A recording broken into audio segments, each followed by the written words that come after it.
This is Eric Rutan of Cannibal Corpse. You are listening to the Scars and Guitars podcast with Andrew McKay Smith. G'day everybody, thanks so much for joining me, I appreciate it. I've got a chat with Josh Middleton from Sylosis to share with you.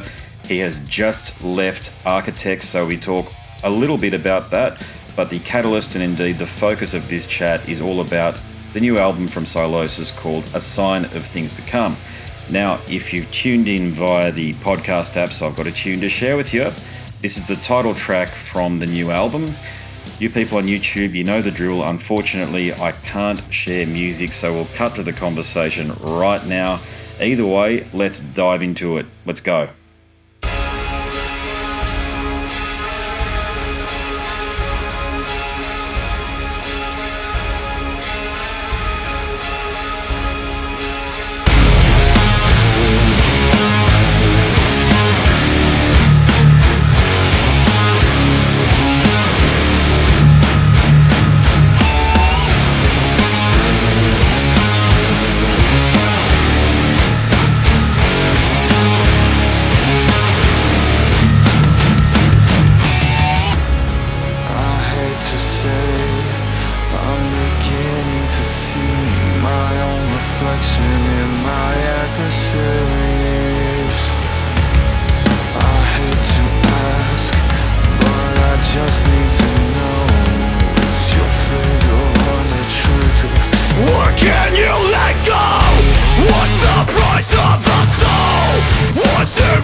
I hate to say, I think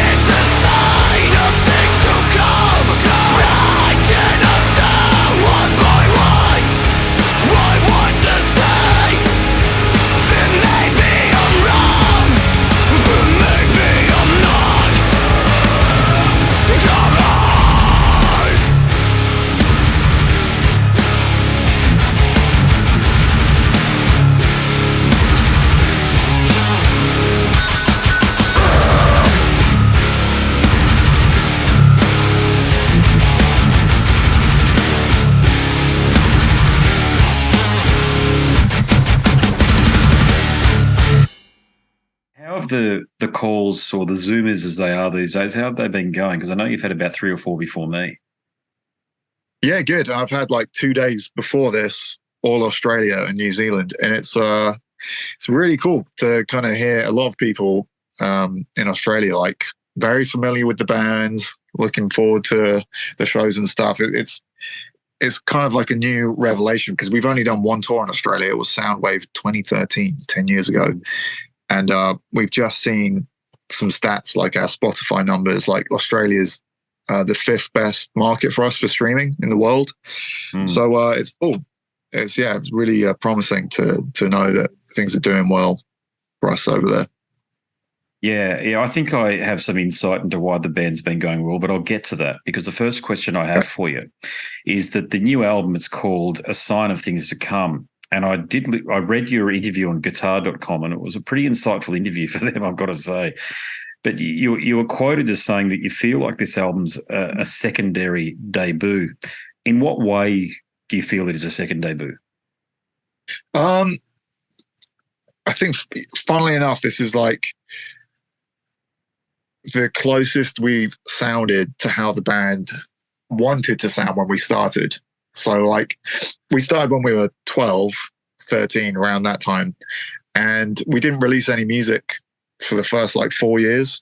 And our sound had already progressed by that point and changed. And this is like, aside from it feeling like closer to how we came out at the start, where we just want to be as heavy and as intense as possible and like have a lot of like energy and intensity to the music. It's also just like the most effort we've ever put into a record, like the writing and just like the attention to detail and just going over and over and just making sure that it was like trying to create like a really classic album, like an album that's really going to like be a statement and not just another good album. So there's just like a reinvigoration, like a new like energy that's been injected into the band. And we've kind of just honed what we do a bit better, I think. I can hear that. And in some ways I set you up for that question because it does feel like as though you've captured some sort of original elixir that I think you started out with. Now you've gained tremendous experience with your time in Architects, and now you're back doing your own thing. But I feel like as though this is the album that could potentially take you to. I was just talking to the bassist from Asking Alexandria, and I said something similar, but I actually mean it for both of you, which is that the Parkway Drive are like second billing. They're just beneath the Metallicas and this stuff of the world. But you guys are really pushing at that point based on the quality of the sounds across. And that's a really important point because the riffs are there. I don't feel like as though any of the riffs are garbage on this. And I only listened to it half an hour ago a couple of times. I had it so last hour and a half or so I've been having it on routine. But what sort of editing process did you put yourself through to make sure that the riffs were as tight as what they are? I mean, it was more just making sure it was like, just every riff has to count. Because in the past, we've had like longer songs that were like 4.5 to 5.5 minutes, and we wanted to trim the fat, but not feel like we're just doing really boring verse chorus arrangements. So it's all about, feeling like you've taken the listener on a journey, but every riff has to count. Because if you want it to be like under 4.5 minutes or 4 minutes, then like, you've got to really make sure that every riff is like going to excite people. And so like in terms of that, like we do, in terms of like editing down the amount of songs, like we had like 20 to begin with, and then it was just like get honed down on like which ones would resonate the most. And also with the writing, like I over the years, I just got used to like being sat in front of a computer, just writing riffs, just sat like this. And this time around, I've been like playing stood up, trying to like imagine like I'm playing a show and like what's going to feel intense, what's going to like actually get some sort of physical reaction from me when I'm writing it. So that's been a big part of like my like mental approach to like writing a lot of the music. But in terms of like actually tracking the riffs and stuff, it was quite a quick process. Like I spent all my life recording guitars and demoing, so it's lay it all down. It's not too bad. Well, just to add to my point, I feel like as though if Kerry King is looking for somebody to help him work on the next album, based on what I've heard across the sign of things to come, you're the guy at the moment. Of course, there's Willie Adler and there's the guys in Lamb of God, but I feel like as though you're really pushing up on this front here. So, does that statement resonate with you somewhat? That especially where Slayer sort of left things with Repentless, do you feel like as though you're mining a similar vein? Well, thank you first and foremost. It's very kind of you. Yeah, I guess so. Like, I mean, to me, I think the metal scene's like amazing right now. There's tons of amazing bands, but it feels like there's not a lot. I hate to just say like straight ahead metal because it sounds I like, agree. Yeah, but there's like not much filling that gap. Like Pantera, Machine Head, Lamb of God. Like, there's not many new bands that are with like cool riffy riffs. You know, there's a lot of really cool death metal coming out, which I love, and there's a lot of bands doing a more like dirty, grimy, hardcore-y thing, which is also great. But yeah, in terms of like those kind of riffs that you and I are talking about, that's kind of where we're headed. And I feel like, yeah, like we're aiming to try and fill that void, definitely. Was there anything in regards to your approach to guitar playing outside of what you just mentioned there about the way you formulated songs? But did you decide you wanted to dive into some new techniques this time around and bring them to life? Not necessarily. Definitely not like techniques. I feel like I've done quite a lot of. I've explored a lot of the areas of guitar throughout the band's career.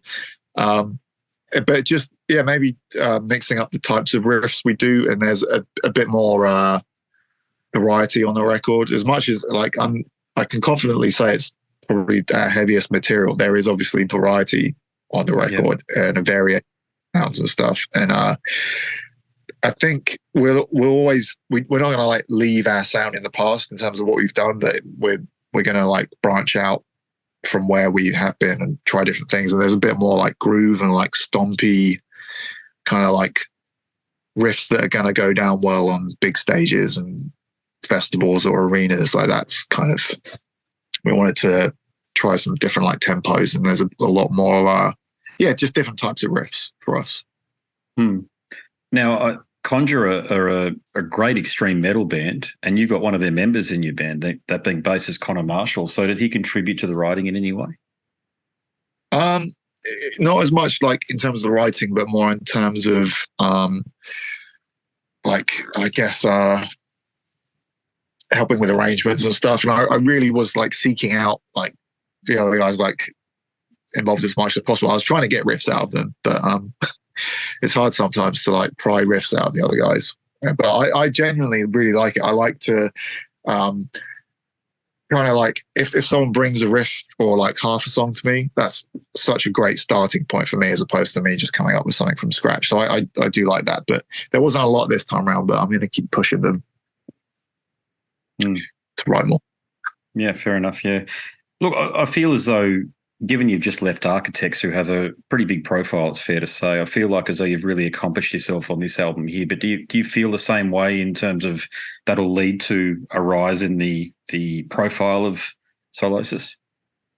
Yeah, I'd hope so. I think our manager was really like, honest and brutal with me in terms of like, he wasn't knocking anything we'd done in the past, but just saying how like we really needed to step up on this record to really like step our game up and hit that next level, and what makes bands successful from an outside perspective. And there's some stuff that as like an artist or a writer that maybe I like get in my own head too much and be like, oh, we can't do that because people, I don't know, whatever it is, it's too like memorable or something like that. And I like obscure death metal and progressive music, but he really pushed me with like the vocal delivery and making sure that like that was the forefront of the record and it really like connects with people. And I'm glad that he was like quite brutal with us, because he had a very valid point, and it really like we really stepped our game up for the writing and the performances, and trying to make a really cohesive focused record. it's only 10 tracks. We've never done that. And it fits on a single vinyl disc, which we've never done either. Mm. That's a really good point, and one that I was going to ask you anyway, which is that you've been around for years. I get that. You've been around for 15 years, and you certainly you spent some time in the limelight with Architects. But there's a thing now for newer bands, and certainly for newer types of metal, to do EPs or even eschew EPs altogether, certainly albums altogether, but even EPs altogether, and just do the singles thing via YouTube, via Spotify. Did that come into your thinking at all? No. I think you do hear a lot of bands saying, "Oh, vinyls are dead. Records or albums are dead, and we're just going to do singles or EPs." But it still seems like that is what people are sticking to. And I personally would rather have a record and wait a bit longer and then get another record, as opposed to just constantly getting EPs quicker.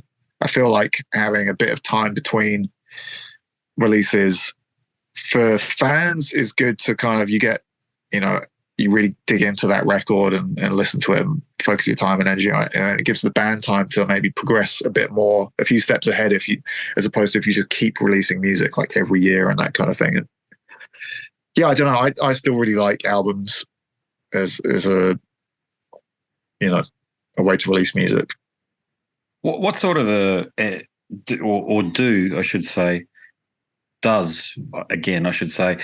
Nuclear Blast, do they have any say over the music that you release and the format as well? No. I mean, admittedly, we haven't gone to them in terms of format and said we just want to do EPs. So maybe they would have something to say about that, and they'd probably have some like data analytics of sales and stuff to back up whatever their reasoning might be. I'd imagine they'd be like, no, people prefer albums. But no, in terms of the music, they're really supportive. And also, we had some input from our A&R guy, Barley, Nathan Barley, who's head of A&R now, and just like encouragement and that sort of thing. But yeah, they don't have any input into the type of music we write, which is amazing. But if you look at their roster, I mean, they came up from, real metal, whatever you want to say, like a lot of extreme music stuff, and they're not like a major label trying to market something that you're not. And if they didn't like the band, they wouldn't sign it. So yeah, they've never said anything to try and steer us in a certain direction. Yeah, they're a credit to the metal community and to themselves, I think, Nuclear Blast in that front, because I've spoken to a bunch of Nuclear Blast artists, and the response to the question is either what you just said or it's an analog to what you just said there. They seem to just sign bands where they trust the artist that you're going to deliver, you're going to do what you do. You're not going to go and release a Limp Bizkit style album the next one because, let's face it, they trust that you're not going to go postal is the main point here. Yeah, definitely. Yeah. Now, you must be asking, I'm not going to ask a question about Architects, but I'm going to kind of in a way. Sure. You've just left. Every interview is the same question coming up? Not necessarily. No. I think people have been quite respectful. I'm not saying it's disrespectful or anything to ask about it, because it's fine. But people haven't really pushed or pried too much, and we've sort of said the statement as it is, and it's there just isn't any drama there to speak of. But I don't know if there was another question you're alluding to, but you're welcome to ask it. No, that was it. It was just as soon as someone leaves a prominent band, all of a sudden it's why are you doing this? And you find that you have to answer the same question over and over again, rather than the interviewers actually diving into the media that's just been released to see your answer to a question, and then maybe use that as a prompt to ask even more intelligent or deeper questions about what went on. But as I say, I've read the guitar.com interview that you did, and there's a few other ones out there too. So I think both the band's Architects and you have articulated your position very well, so I don't feel like I need to ask the question, to be honest with you. Yeah. But to elaborate, I mean, not really elaborate, but I think between me and the Architects guys, I think something that we didn't want to happen is the moment you start talking and then going into every single detail of everything. Like people are just going to try and pick something you've said, then put it to the other side, and then like start pitting you against each other when it's just like there's nothing there to talk about. And I think the less you say about it, as frustrating as it might be for like the media, the easier it is to just like not like have people trying to get like clickbait from it, or try and like set each other on like as two opposing sides, because we're still friends and everything. I think that's inevitable anyway, though. I just spoke to Jesper from In Flames, or he's not in Flames anymore, but the Halo Effect and a few other things. I mean, he's a foundation guitarist insofar as that he's the guy that brought new wave of British heavy metal and popularised it at the very least in that death metal sound. And of course, he made some off the cuff remarks that weren't in any way malicious. Certainly about when he left In Flames, that he felt that the death metal sound wasn't there anymore. And of course, Blabbermouth and Ultimate Guitar, and they all pick it up. And I've posted it on my socials, just asking the audience, what do you think? Do you think that these sites have that they act with impunity? We know that, but do they have a responsibility? Is the point to dive a bit deeper and to say engage in some real journalism? Yeah. It's hard to know.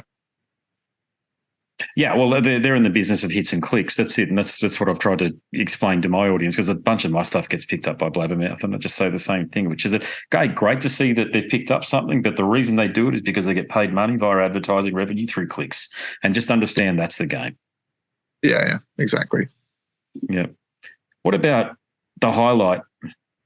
Was it playing with Metallica? Was that a one of those milestone moments? Oh yeah, definitely. They're like, favorite band growing up. Never really thought I'd get to play with them. I've always like had a lot of confidence in myself, or like Sylosis or Architects, in terms of like the band and my career doing well. And like, but getting to tour with Metallica is like only a few bands get to do it. And what are the chances? It's just not something that, it would have been great. And I have and still have aspirations to take Sylosis to be as big as we can. But touring with Metallica is like not something that it just doesn't seem all that easy to obtain.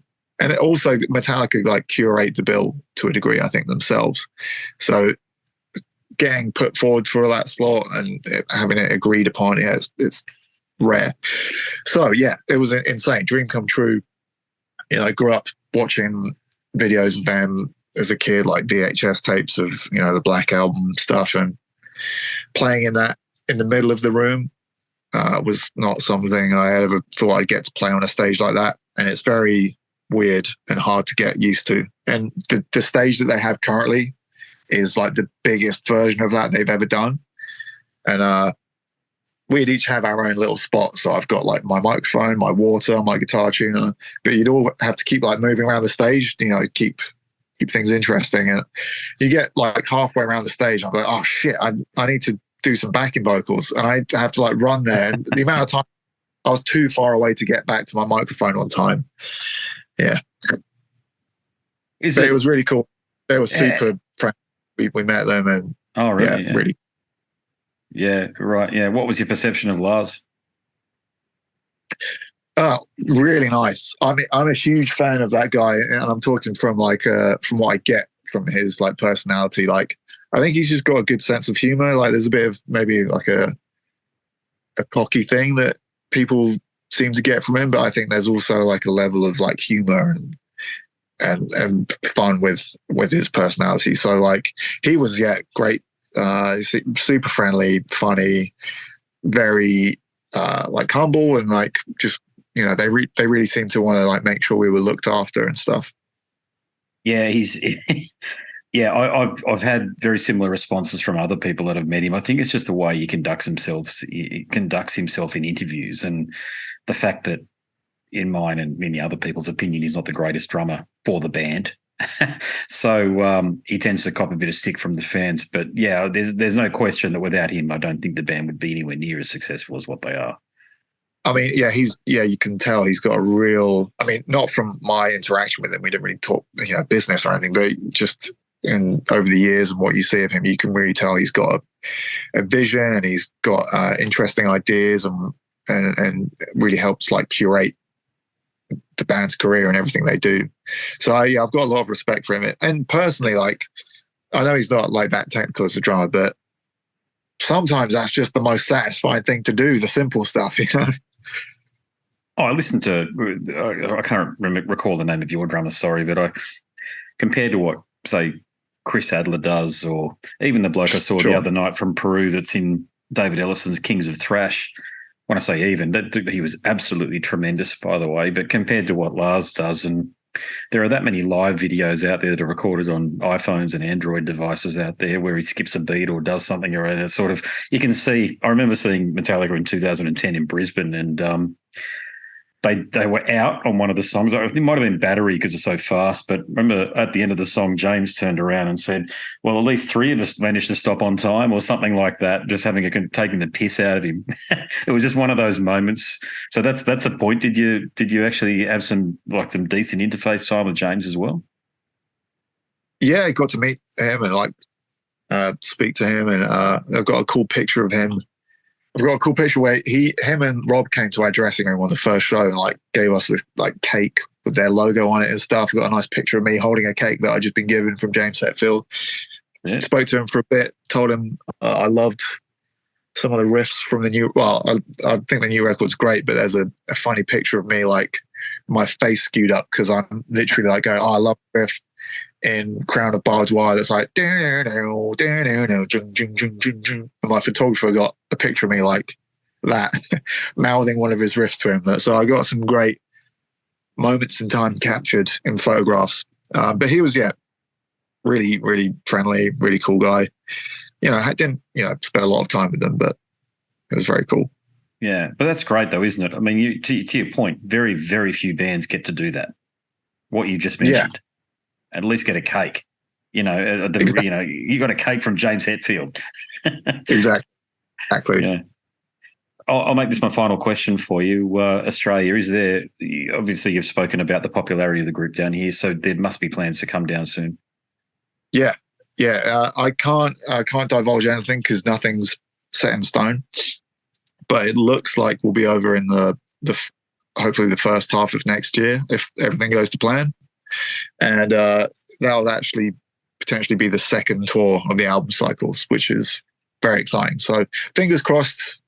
But yeah, we're definitely going to make a point to get over there as soon as we can.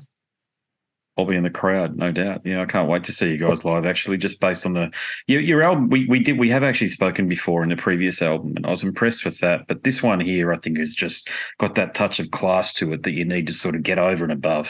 So I look forward to seeing it. Yeah. Thank you so much. Appreciate that. Thanks, brother. Appreciate it, mate. All right. All the best, man. Thank you very much for having me on. Well, there you have it. That's my chat with Josh Middleton from Sylosis X Architects. Hope you enjoyed it.